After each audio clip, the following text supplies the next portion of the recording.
Welcome back to Keen Adventures. Today let's talk about 7 national parks in 5 days. Can it be done? Should it be done? Well, we did it, so let's talk about it. As a side note, since we are moving to Portugal in May of 2024, we had a bucket list of items that we wanted to go see before we left the country. This was definitely on the bucket list. We started out in Denver, Colorado, rented a car, and drove to Rocky Mountain National Park. At Rocky Mountain National Park, of course, we took the picture of us in front of the sign, got our book stamped, looked around the visitor center, looked at some hiking sites, and unfortunately did not have any time to hike that day. So even though we got our book stamped and I feel slightly guilty about it, we did not spend the time in the national park that it deserved there. We were on our way down to Utah and we did have some time constraints going into there. We did drive through the Rocky Mountains. They are absolutely gorgeous, but we did not have time to do any hiking there, which we would have liked to have done and really have been able to cross this national park off our list fully. But there'll be time to go back, hopefully. From Rocky Mountain National Park, we took I-70 and headed down towards Vail. We did stop in Vail and had dinner there. It is a gorgeous little quaint town or village. It is absolutely beautiful in the summertime. We did take a few pictures here, enjoyed dinner, looked at the river that ran through it, and just really enjoyed the tranquility of the area. It is beautiful with the mountains and such. I've got a few pictures that I'll show you of that, and you can see what I'm talking about. After leaving Vail, we drove to Moab. We got there at 11 o'clock at night and settled into our hotel room. The next morning we did start early. We decided to go to Canyonlands first, which was a good idea. And it was only about 30 minutes away from our hotel that we had stayed at the night before. We ended up spending 2 nights in the same hotel because we know we wanted to go to Arches as well that same day. There are 3 entrances into Canyonlands. We took the Islands in the Sky one. They do not meet at all in the middle. You'd actually have to hike all the way through if you wanted to go to another area of the national park, because you cannot get to it by driving all the way through it.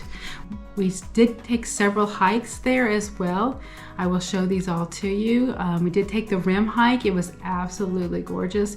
I did like this hike. It was fairly flat. There were a few steps, but there wasn't any protruding rocks or any large rocks or boulders in the way that I had to scramble over, which I really appreciated because it was very much easier for me to navigate.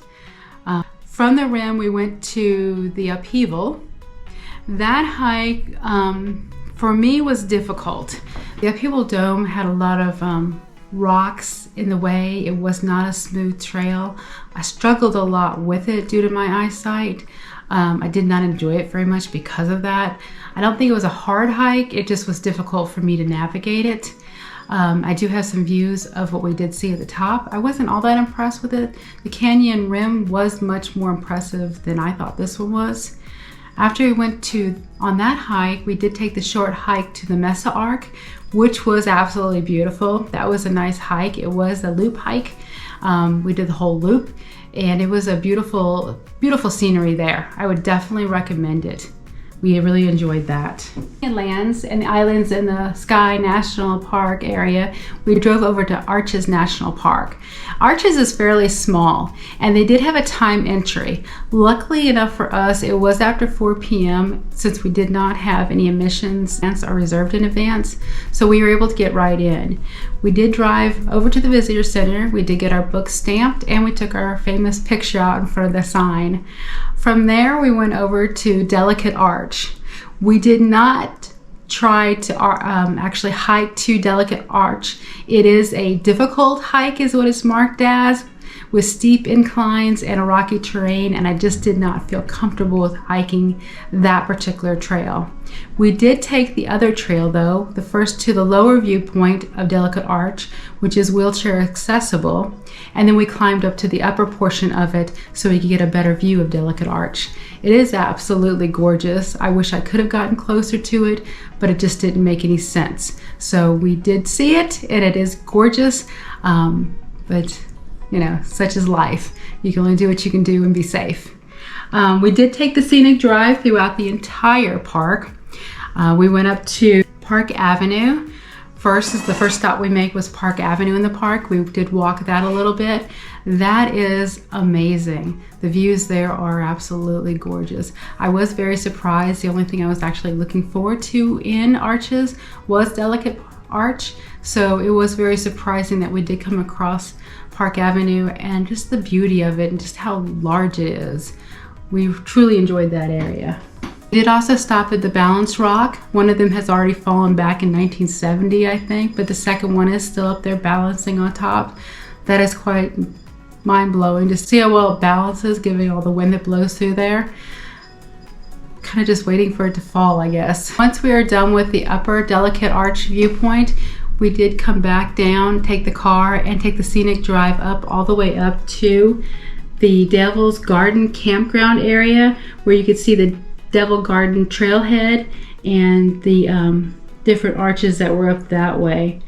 That was interesting. Not quite as pretty as the other areas, but definitely worth the drive. I did enjoy that quite a bit. We did not get out and hike in this area. We were actually pretty tired from the other 3 hikes we had done in Canyonland earlier that morning, as well as the 2 smaller hikes we had taken in Arches National Park. We finished the day at about 7 p.m. and had Pizza Hut for dinner, so that was fabulous. Went back to the hotel. Luckily enough, the swimming pool was heated and we did get inside of it for about a half an hour, so that was quite nice, and went back to the room to rest for our next day's journey. The next morning we headed out early. We wanted to go to Capitol Reef, and we also wanted to hit Bryce's Canyon before getting to Zion for our next big adventure. So we did stop about 2 hours outside of Moab. We ran to Capitol Reef. That was quite beautiful. I was really surprised at how different the national parks were from one another. Again, we took our picture in front of the national park sign and got our book stamped to say we were definitely there. We spent some time at the visitor center, and then we explored. In this park, we took the scenic drive all the way down to the very end, and then took the last 2 miles of the gravel road to get to the trailhead that we intended on going down to. This trailhead at Capitol Gorge, I think it was called, we did see where the pioneers had written their name, and I want to say September of 1911. So that was amazing, and it was quite high up. I'm not sure how in the world they got their names that high up and that distinctly marked as well to last that many years in the canyon. Quite beautiful area. It was very peaceful, a lot of wildflowers growing. We didn't see really any animals on the way, but it was very beautiful place, quite different from the other 2 places we've seen. In the Canyonlands, you were kind of above everything. In the Arches, you were, I wouldn't say above the canyons or below the canyons, just kind of within them, with the arches above, but not really down. Whereas in Capitol Reef, you were the bottom of the canyons or the gorges. So it was different looking up as opposed to looking down or looking straight ahead. So it was definitely a different viewpoint to see everything. It was quite beautiful. I would definitely recommend that hike on the Gorge Trail. It was absolutely beautiful. From Capitol Reef, we headed another 2 hours inward, and we went to Bryce's Canyon. This is actually an amphitheater, not a canyon, because it doesn't have water running through it, I understand. Anyways, it's just a little side note. At Bryce's Canyon, we of course again took our picture with the national park sign, got our book stamped again at the visitor center, and then talked to the rangers about what hikes would be most appropriate. We did go see all the hoodoos that were there in the amphitheater area. Quite amazing to see those. We walked down from Sunset Point to Sunrise Point. I'm going to say that was a half a mile one way and then back again. We did walk a little bit farther once we did get to Sunset Point, just so we could see a little bit better of the views.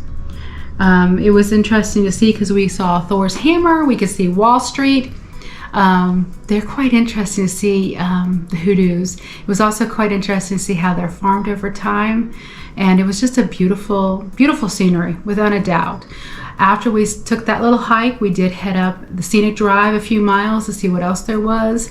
Quite gorgeous. Again, it's different than any of the other national parks we had seen prior. So it was quite interesting. I kind of expected the same experience as we were still in Utah and it was still canyon-y.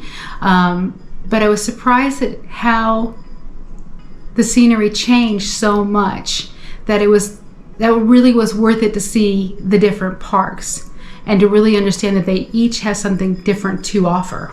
After we finished up with Bryce's Canyon, we headed towards Zion. We got to Zion, there were several lanes of traffic going into it.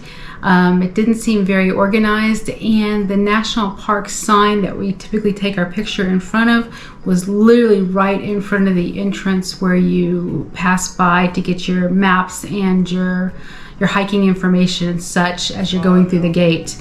So it was difficult to have to park and then come back to get the picture.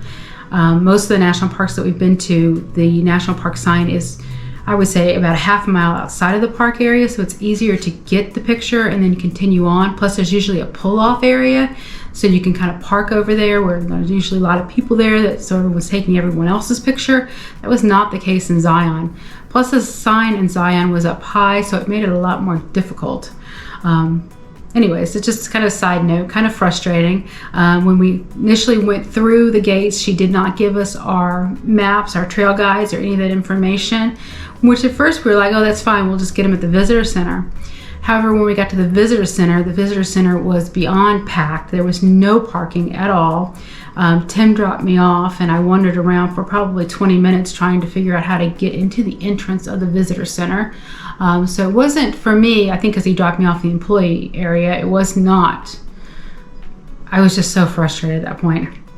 Anyways, I got inside the visitor center, was able to get the book stamped for our passport, and then I asked about the maps and the guides, and they didn't really have them there, unfortunately. They weren't readily available. So we ended up actually, Tim was circling the parking lot waiting to pick me back up because he still was unable to find a parking space, you know, a good half an hour later. So we ended up going back to the entrance and walking up to the lady to say, we need our hiking guide. Of course, her first response was, you can't walk up here as pedestrians. I said, well, we just literally drove through here and you didn't give us this. She happily gave us one then. And then we continued on a little bit farther into the park and we decided to try to find a parking space up along the roadway. We did park close to Grand Junction, just off the side of the road in a little pull-off area with some other cars. So that was fine.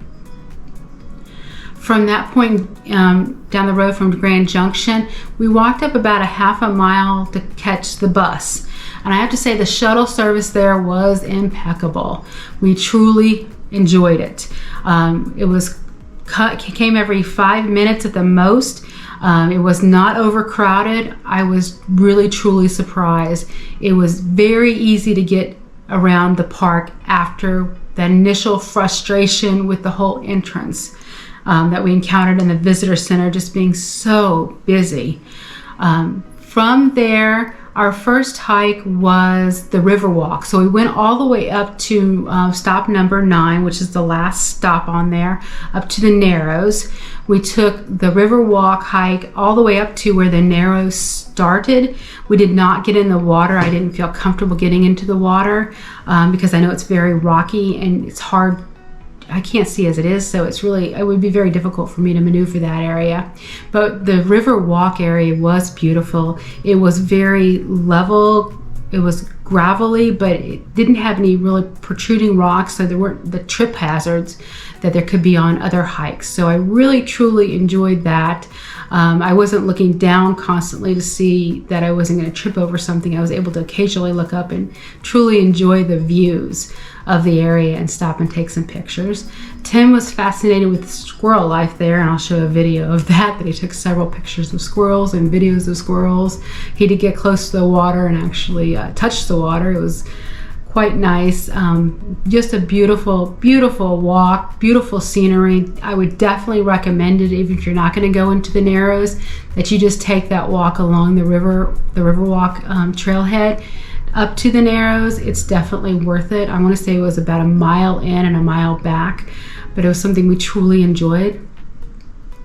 Once we finished that hike, we went to the Weeping Rock trailhead, and that was about a half a mile in and out trailhead, but the views there were quite fascinating, and the rocks, and with the rain coming over, I don't want to say rain, but it looked like rain when you're kind of in there, and you'll see from the videos that it feels like it's raining out there, even though it's just the rocks, the water dropping off the rocks area.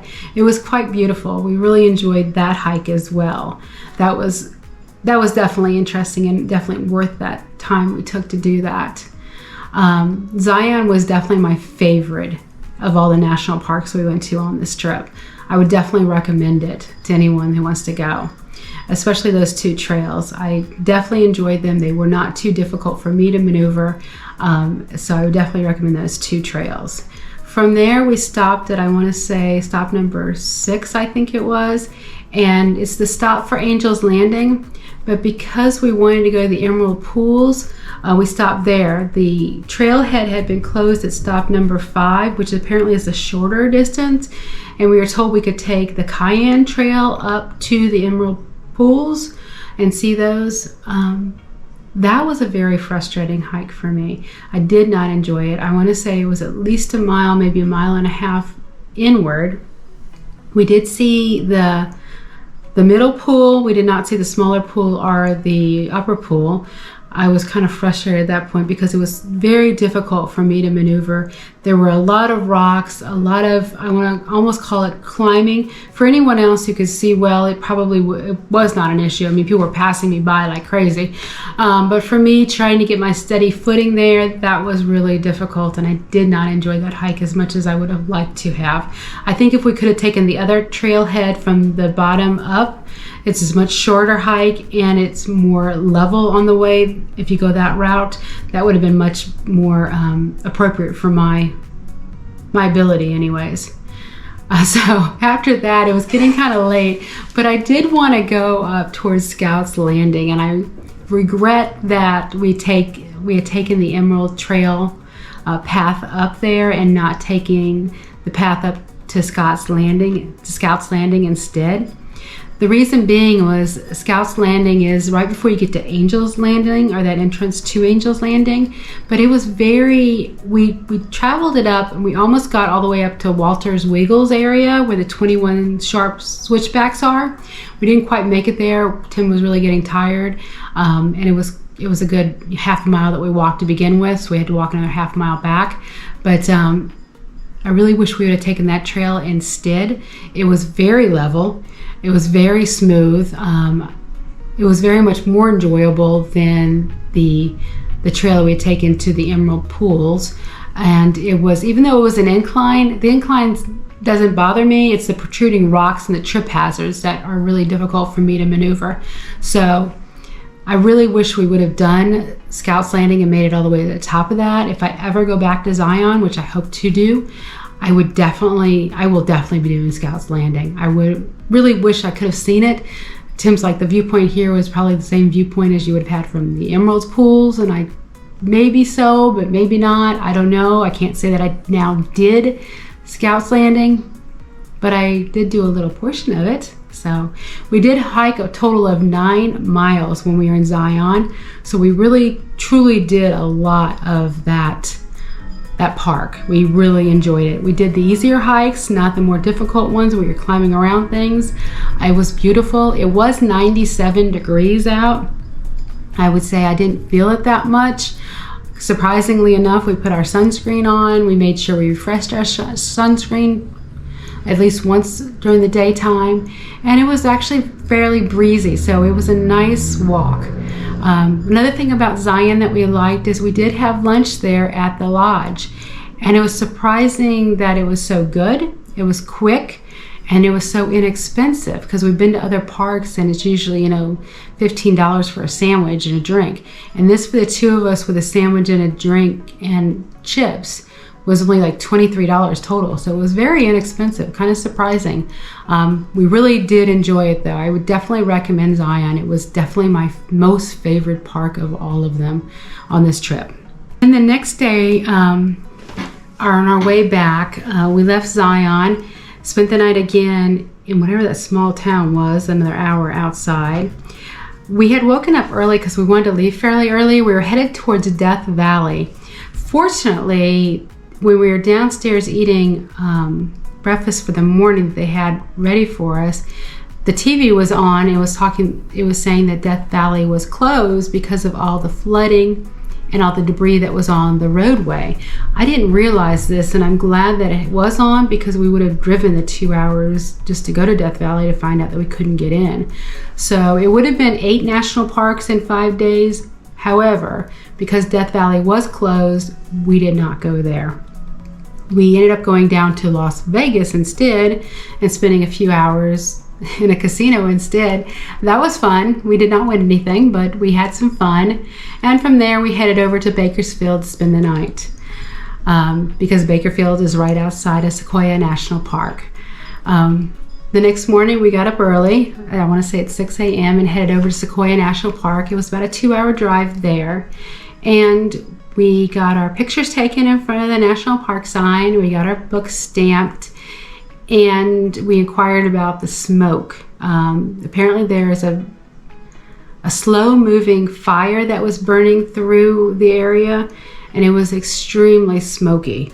On top of that, it was kind of drizzly. We drove through the national park, Sequoia National Park. We did stop at the museum there, took a few pictures there in the rain, and then headed throughout back out of the national park. We did not spend a lot of time there. I did want to go on the hike on Morro Rock, which is 350 steps upward. However, due to the rain and the smoke, we didn't make it there. Kind of sad. And because of the rain and smoke, we didn't make it over to Kings Canyon either, which had been on our list. So it would have actually been 9 national parks. So just to kind of wrap it up, we did finish out with Sequoia National Park. We will go back there. I do want to do Morro Rock. I do want to climb that, and we have to go back that way anyways for Kings Canyon. We were not able to get our books stamped or anything of that nature there. It was just too yucky out, and it didn't make any sense. And it didn't feel like we would really be doing a national park had we done it in that vein. So it's only about a 5-hour drive from here. So Tim and I will drive down one weekend, spend the night, and then spend a day in those 2 national parks to really feel like we've completed them. On top of it, we somehow have to make it back to Death Valley. I understand it's not opening until maybe October 15th. So that might be our next little bucket trip before we head over to Portugal. But that's kind of where we stand. I wanted to share with you that even though we are moving to Portugal, our life is still going on here in the States, and we still have some things that we want to do here. Hope to see you again soon. Thanks for watching. 10, 9, 8, 7, 6, 5, 4, 3, 2, 1. Okay, let's go.